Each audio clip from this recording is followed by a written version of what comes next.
नमस्कार,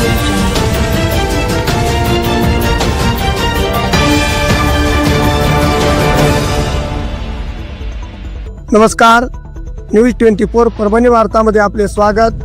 मी शिवाजी चव्हाण। पाहुयात आजच्या ठळक घडामोडी। महाराष्ट्र राज्याचे माननीय उपमुख्यमंत्री अजितदादा पवार साहेब यांची पत्रकार परिषद जमीन घोटाळ्याविषयी ऐकूयात। संध्याकाळी सांगितलेलं होतं की मी ज्यावेळेस सोमवारपासून प्रांताध्यक्ष सुनील तटकरे साहेबांनी सोमवार ते शुक्रवार स्थानिक स्वराज्य संस्थांच्या ज्या निवडणुका लागलेल्या आहेत त्या निवडणुकीच्या निमित्तानं आढावा बैठका संपूर्ण राज्यातल्या वेगवेगळ्या जिल्ह्यांच्या ठेवलेल्या होत्या आणि त्याचा शेवट आज आम्ही करणार होतो। त्यावेळेस मी पत्रकार मित्रांना असं सांगितलेलं होतं की उद्या आमच्या सगळ्या आढावा बैठका संपल्यानंतर गेले 2 दिवस वेगवेगळ्या इलेक्ट्रॉनिक आणि प्रिंट माध्यमामध्ये जे काही चर्चा चाललेली आहे त्याची पूर्णपणे माहिती घेऊन मी आपल्याशी बोलीन। तर त्याच्या आणि माझी काही भूमिका आहे ती स्पष्ट करीन। आपल्याला सगळ्यांना माहिती आहे की मी पहिल्यांदा तुमच्याशी बोललो त्यावेळी स्पष्टपणे सांगितलेलं होतं आजपर्यंतच्या माझ्या गेल्या 35 वर्षाच्या राजकीय जीवनामध्ये मी कधी नियम सोडून कुठलं काम त्या ठिकाणी केलेलं नाही। मागे माझ्यावर 2009-10 ला आरोप झाले परंतु ते आरोप कुठेही सिद्ध झाले नाही। त्याच्यात अनियमितता होती, श्वेतपत्रिका काढली हेही आपल्याला सगळ्यांना ज्ञात आहे। परंतु त्याच्यामध्ये मधून एक कॉमेंट्स करून त्याच्यात टार्गेट करण्याचा प्रयत्न करतात। या व्यवहारामध्ये देखील मला अजिबात काही माहिती नव्हतं। माहिती असतं तर मी लगेच सांगितलं असतं हो मला विचारून ते व्यवहार झालेला आहे। आणि मी कुणालाही माझ्या जवळच्या घरातल्या नातेवाईकांनी, माझ्या मुलांनी, माझ्या जे कोणी जवळचे सहकारी असतील यांनी कुणी जरी व्यवहार केला किंवा काही गोष्ट केली तर त्यांना मी सांगत असतो की संपूर्ण गोष्ट कायद्याच्या नियमाला धरूनच त्या ठिकाणी केली पाहिजे। आता या व्यवहारामध्ये मी जी माहिती घेतली त्याच्यामध्ये चर्चा मोठ्या प्रमाणात सुरू झाल्यावर आपल्या राज्याचे मुख्यमंत्री नागपूरला होते त्यावेळेस मी त्यांच्याशी फोनवर संपर्क साधला आणि मी त्यांना सांगितलं जरी माझ्या घरातल्या जवळच्यांशी संबंधित असणारा हा विषय असला तरी तुम्ही राज्याचे प्रमुख आहात, तुम्हाला जे काही नियमाप्रमाणे करावं लागेल त्याची चौकशी करावी लागेल। काय तुमच्या मनामध्ये समिती नेमायची असेल, जे काही करायचं असेल, कारण आपण एवढ्या मोठ्या राज्याचं नेतृत्व करतात ते करा। मला माझा त्या गोष्टीला पाठिंबाच राहील कारण शेवटी वस्तुस्थिती आरोप करणं सोपं असतं परंतु त्या आरोपातली वस्तुस्थिती काय आहे हे जनतेला कळणं देखील तितकंच महत्वाचं असतं। याबद्दलची माहिती घेतल्यानंतर तुमच्या लक्षात येईल की या व्यवहारामध्ये 1 रुपया पण दिला गेला नाही। तरी मोठे मोठे आकडे सांगितले, मोठ्या मोठ्या गोष्टी सांगितल्या गेल्या आणि विरोधकांनी पण आम्हाला वेगवेगळ्या पद्धतीनं टार्गेट करण्याचा प्रयत्न केला। साहजिकच विरोधक त्याचा बदनाम म्हणजे आम्हाला टार्गेट करण्याचा प्रयत्न करणार तो त्यांचा अधिकार आहे, त्या खोलात मला जायचं नाही। परंतु मला आज संध्याकाळी कळालं की यामध्ये ते जे काही डॉक्युमेंट झालेले होते ते सगळे कॅन्सल करण्यात आलेले आहेत। जो काही व्यवहार झालेला होता तो कॅन्सल करण्यात आलेला आहे।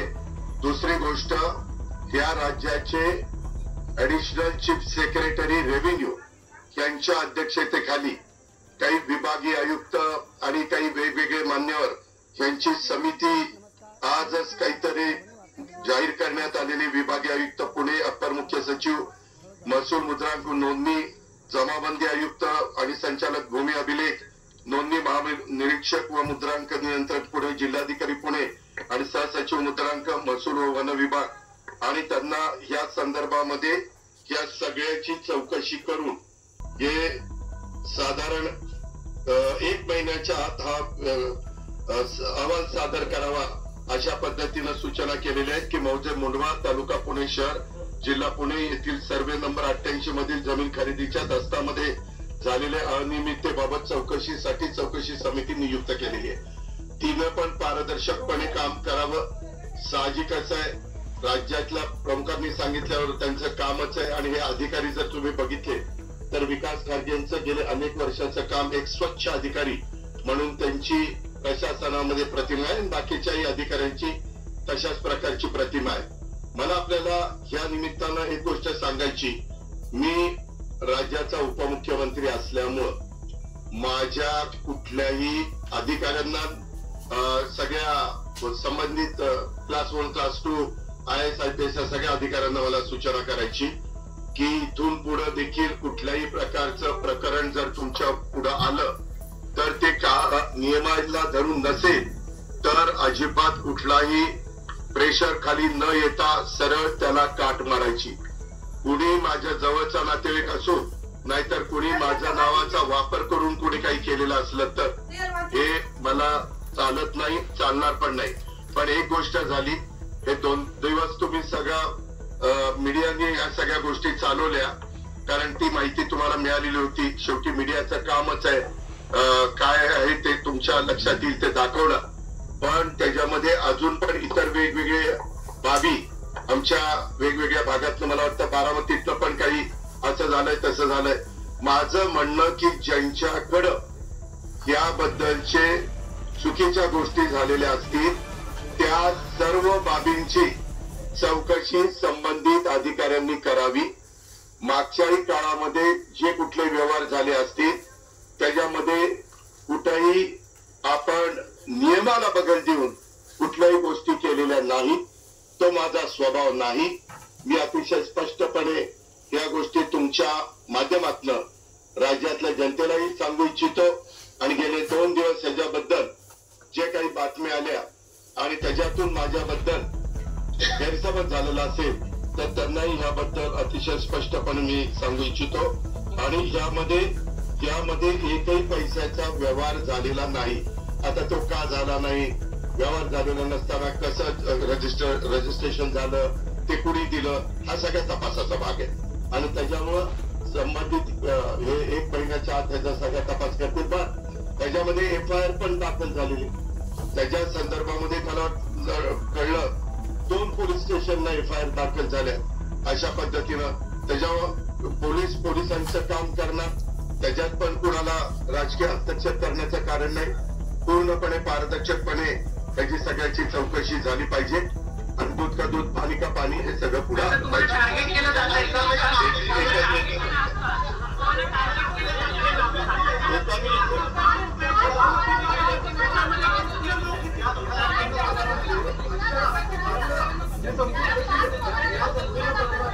त्यामध्ये चौकशी होईल ना, कुणी कुणाची फसवणूक केली आणि कुणी चुका केल्या त्याबद्दलची सगळी सेशन होतं ते कॅन्सल करण्यात आलेलं आहे.